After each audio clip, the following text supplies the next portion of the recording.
C'est à travers cette barrière que nous allons pénétrer à l'intérieur de la zone A, secteur sous contrôle palestinien dans la région de Jenin.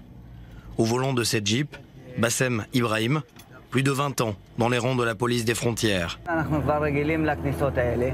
Nous avons l'expérience de rentrer dans cette zone. Notre unité doit opérer pour contrer les heurts, les manifestations violentes, mais également pour procéder à l'arrestation de personnes recherchées.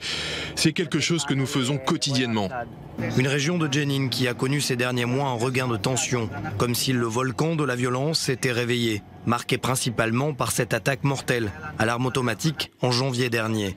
Plus d'une trentaine d'impacts de balles contre la voiture du rabbin Raziel Shevar. Le chef de la cellule du Hamas, Ahmed Jarrar, aura pendant plus d'un mois réussi à passer entre les mailles du filet tendues par les forces de sécurité israéliennes.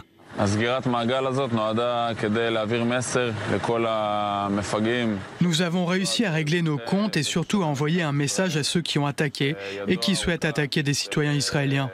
Nous saurons les trouver, quel que soit l'endroit où ils se trouvent.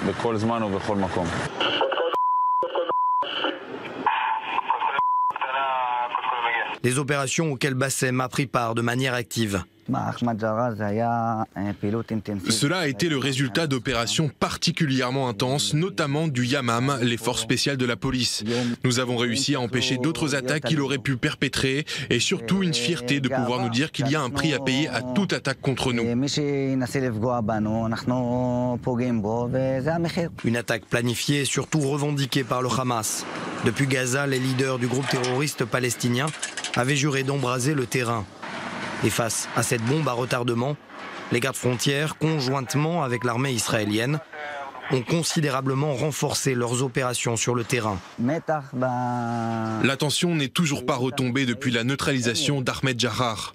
Nous continuons d'opérer sur le terrain car ces attaques ne se sont pas arrêtées avec sa capture. D'autres veulent l'imiter. Il y a toujours une possibilité que d'autres cellules passent à l'action. C'est pour cela que nous devons être prêts, que nous opérons quotidiennement.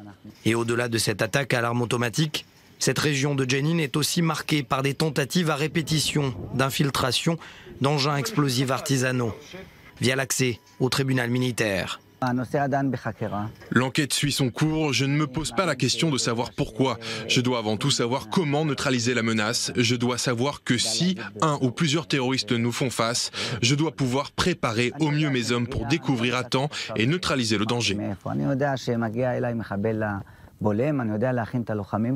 Ancien officier dans les unités d'élite de la police, Bassem sait que le calme dans cette région de Jenin, place forte du Hamas et de la branche armée du Fatah dans les années 2000, au cours de la seconde intifada, est particulièrement relatif.